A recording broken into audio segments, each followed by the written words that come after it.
My name is Donna and my husband is Blaine. We have two sons, Christopher and Timothy. Chris is the oldest, living down in Texas right now, and Tim is home with us now, just came back from college. I'm Tim Stadolka. I'm the son of Donna and Blaine Stadolka, and I've gone through a pretty big journey. It started when he was about in middle school, probably his first year of high school, when he started to really just become very despondent and very withdrawn from us. We did discover that later on that he was starting to get involved in the drug scene. I think it started when I was like 15 in high school. I kind of got into a group of friends that probably weren't the best for me. Well, they weren't the best for me. And they put all the emphasis on what they did into drugs. We tried everything in our power to get him out of that. We did a number of things. We went to counselors. We did lots of talking with him, but Tim became more and more withdrawn from the family. He would basically come home and sneak down to his bedroom and just live there.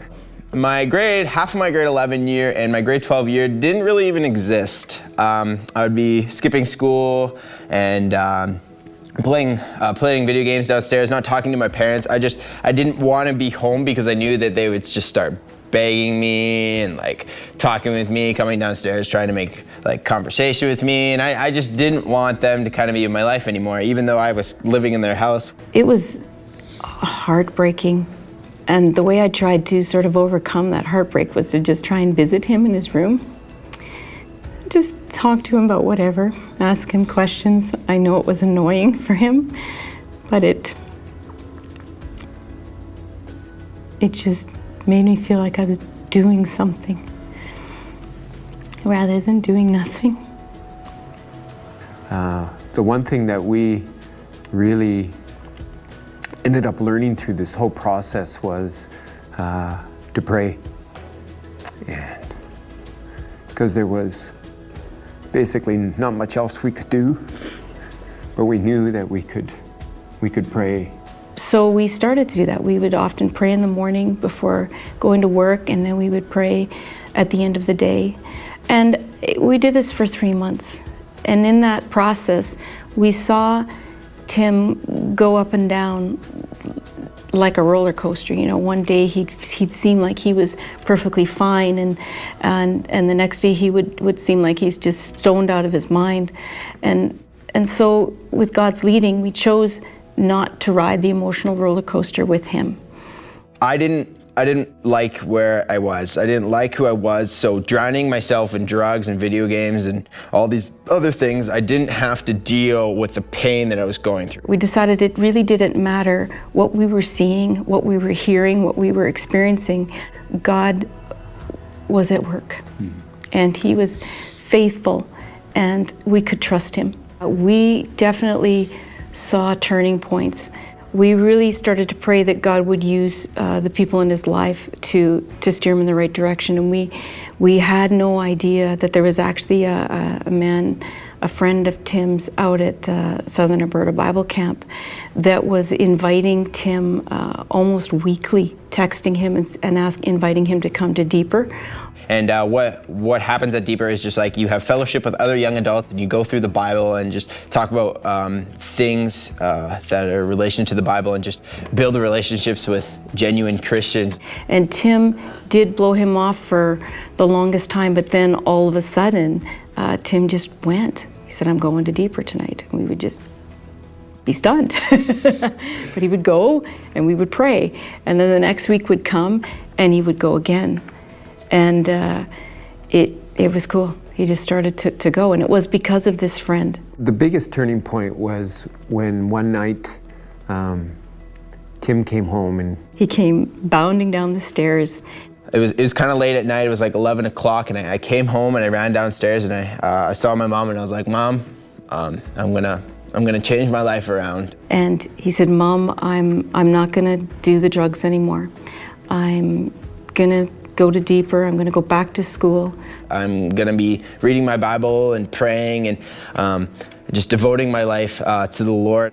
And I remember sitting there, I really was stunned. And all I could say was, wow, Tim, your dad and I have been praying for a long time for you. And he said, yeah, I know. And he said, and I want to thank you for not giving up on me. From there on, Tim had a couple of bumps along the way, but where he was a little discouraged. And I remember telling him, you know, this doesn't define you. You're still on the right path. You're still, God still loves you. You can pick yourself up from this and move on. So, and Tim did. He had those moments of discouragement, but he moved on. Tim decided that he wanted to be baptized at SABC in the following July. I decided to get baptized, to dedicate my life to the Lord. So we thought, wonderful. We totally didn't expect what actually happened. And then we're all on the beach, and Tim, his friend Brendan, he was the one that was inviting him to Deeper week after week, texting him, just expressed his point of view of Tim's journey. He said, there were times I wanted to punch Tim in the face along the way. But then he talked about the change in Tim. And then Tim shared his testimony with the entire group. And then they walked out into the water, and Tim was baptized. And right after he was dunked in the water and came up, all my friends, they got really excited, and after I got baptized, they came and they ran out and picked me up, put him on their shoulders and carried him out of the water. And it was just so powerful and so life-changing for us. Mm-hmm. Yeah, I will never forget that day. It was really cool to just see the Lord intervene into my life and just kind of take me out where these drugs and all these things have me, to just take me out and put him in his family and to be his child. So it was just awesome just to see how that could happen in my own life. Sometimes I wonder whether this journey was more for me or for Tim, because it sure has changed my life, the way I pray and the way I perceive God, and how amazing He is and how big He is, and just stretched me and grew my faith and my relationship with the Lord beyond anything I could believe. I guess there was a mountain to be moved in my life as well. Mm-hmm.